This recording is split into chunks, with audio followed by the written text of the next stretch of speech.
咱继续来关心国际新闻，讲到这伊朗战争造成海上的货运柜的乱气，业者开始找找美国、欧洲、亚洲，甚至是其他地区的货运运输，致使到这通过巴拿马运河的船一声变了上过济啊！也因为大家拢想要过，竟然有诈骗集团假做是这伊朗政府，甲留伫咧荷姆兹海峡的船公司发简讯，要求因着爱付这加币货币钱，才会当安全通过。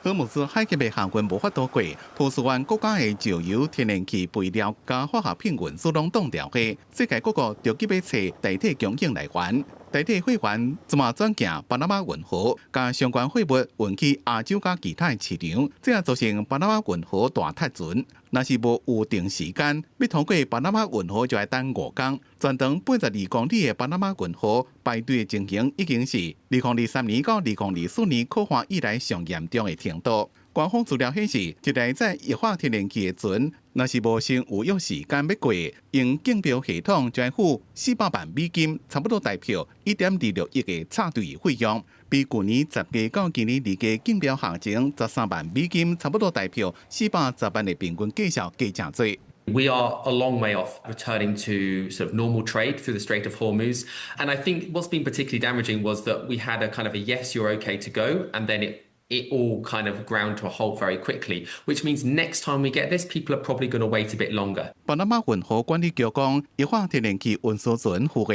插队通行计效，反映的是暂时短期的市场变化，并不是官方所设定的汇率。拍卖计效是由几多项原因来决定，包括人客紧急程度加商业优先性，一个全世界供需状况，并且考虑运费加燃料成本这款原因。 另外，即马有几多百台船加差不多2万位船员调伫咧荷姆斯海峡。希腊海事风险管理公司 Marisk 20甲船东讲，有身份不明的人，假讲是代表伊朗政府发消息予船运公司，讲用比特币或者是泰达币加币货币付费，就当过关安全通过荷姆斯海峡。Marisk 警告讲，即挂拢是诈骗，并不是伊朗政府所发的。公司新闻深度会编写。